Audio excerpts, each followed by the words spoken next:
नमस्कार मित्रों। उसमें मृत्यु बोध जो है ये बिल्कुल एक अलग एहसास है और माना ये जाता है कि जीवन में अगर मृत्यु बोध का एहसास साथ साथ ना चले तो जीवन में भटकाव का खतरा हमेशा बना रहता है। और जब ये बोध साथ साथ चले तो जीवन में भटकाव अपेक्षाकृत कम आते हैं। मिर्ज़ा गालिब ने बरसों पहले शेर कहा था, तब समझ में कम आया, लेकिन अब धीरे धीरे कुछ कुछ ज़्यादा समझ में आने लगा है। जो जो उम्र ढलने लगी है तो समझ में आने लगा है कि मौत का एक दिन मुअय्यन है, कि मौत का एक दिन मुअय्यन है और नींद क्यों रात भर नहीं आती।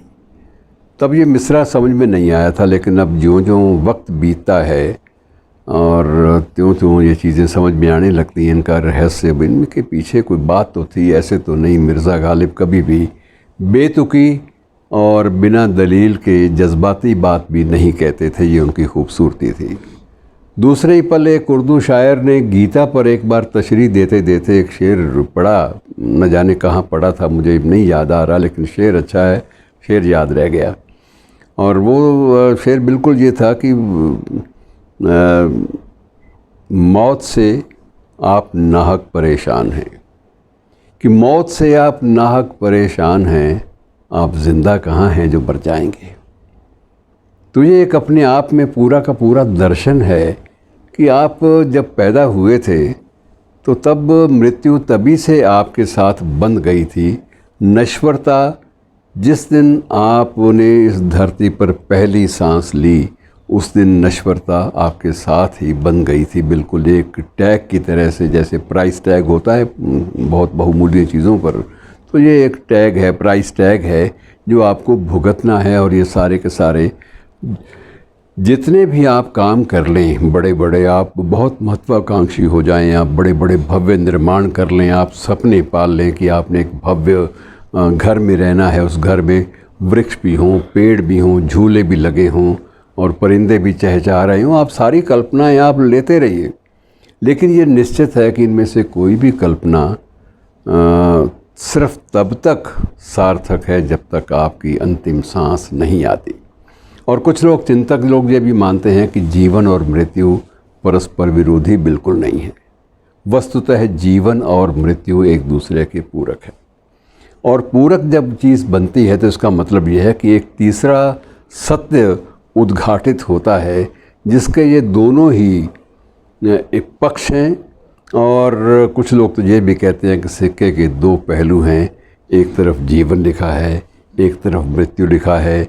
जब भी आप सिक्का उछालने की बात सोचते हैं तो आप कई बार उछालने से परहेज़ भी कर जाते हैं कि अगर वो सिक्का आ गया जिस पर वो पक्ष आ गया जिस पर मृत्यु लिखा है तो वो मुझे स्वीकार्य नहीं है।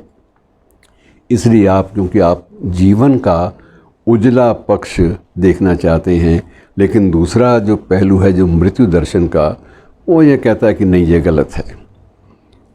कोई भी भाव, किसी भी रचना को ले लीजिए, किसी कृति को ले लीजिए, किसी भाव को ले लीजिए, किसी विचारधारा को ले लीजिए, वह प्रायः उसका जो प्रायः मूल्यांकन होता है वो उसके सूत्रधार के जाने के बाद ही होता है। सूत्रधार जब चला जाता है तो उसके बाद समझ में आती है कि ये कितनी गहरी बातें कर गया, और उस वक्त हमें उसकी एक एक बात याद आती है और बहुत सारे स्मारक बना दिए जाते हैं, उसके स्मृति चिन्ह, और उसके बाद कैलेंडरों पर भी उसका उल्लेख और अलग अलग तरह से, और तिथियां मनाना, उसकी दिवंगत होने की तिथि को भी याद कर लेना।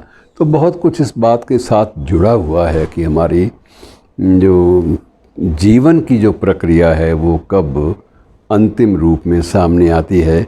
और ये कई बार हम लोग, एक मित्र हैं मेरे हरबंस सिंह, बड़े अच्छे लेखक हैं, हम लोग कई बार ये निर्णय भी कर चुके हैं कि हमें ज़िंदगी में ऑबिचुअरी पहले लिख देनी चाहिए। एक बार निर्णय भी हुआ कि वो मेरी ऑबिचुअरी पहले लिखेंगे और मैं उनकी ऑबिचुअरी लिखूँगा।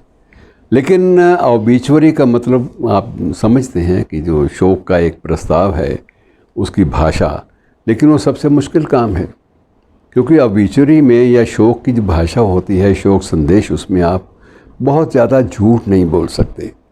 और दूसरी बात ये भी, एक पक्ष इसका ये है कि आप बहुत ज़्यादा सच भी नहीं बोल सकते। यदि एक व्यक्ति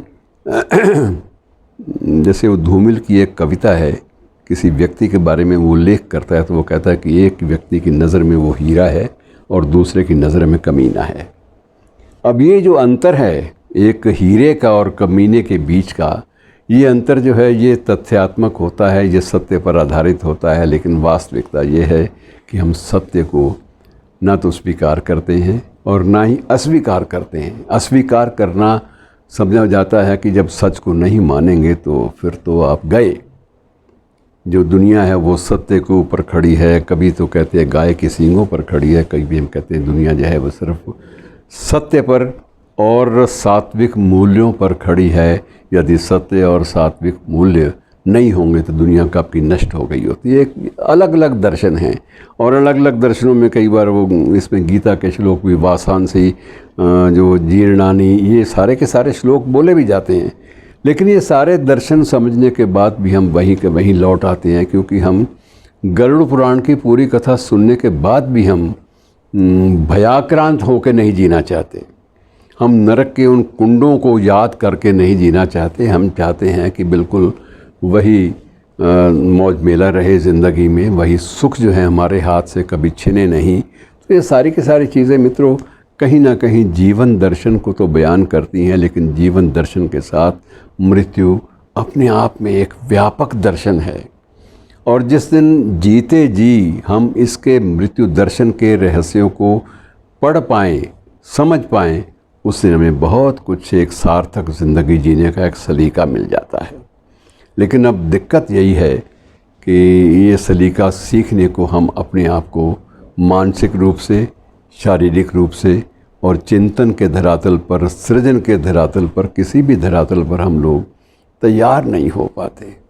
हमें भय लगता है उस चीज़ से जिस चीज़ का आना हमारे जीवन में और हमारे प्रियजनों के जीवन में बिल्कुल निश्चित है, आना निश्चित है, लेकिन उसके बाद भी हम भयाक्रांत हैं। हम उसका जिक्र भी नहीं करना चाहते।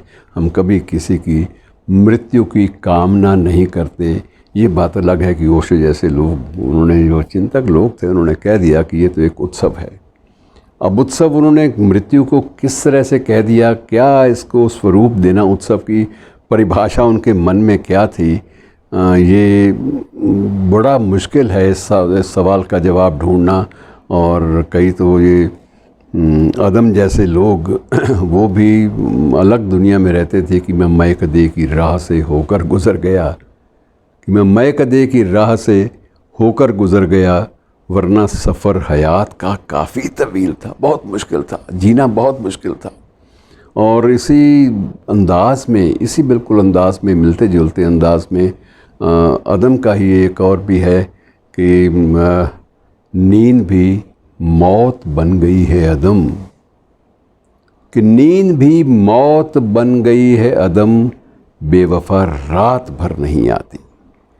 और अंदाज हैं जीने के, जीने को आप जिस ढंग से भी जी लीजिए, मृत्यु का साया, चिंतन का धरातल, वो कभी भी आपके साथ से जुदा नहीं होता। बिल्कुल ऐसे ही जैसे आपका साया आपके साथ साथ चलता है। आप साये को अस्वीकृत कर दें, ना देखें, ये बात अलग है कि लेकिन साया भी उतना ही शाश्वत है जितना कि जीवन का होना, जितना व्यक्ति का होना शाश्वत है, उतना ही साया भी शाश्वत है। उससे आप इनकार नहीं कर सकते।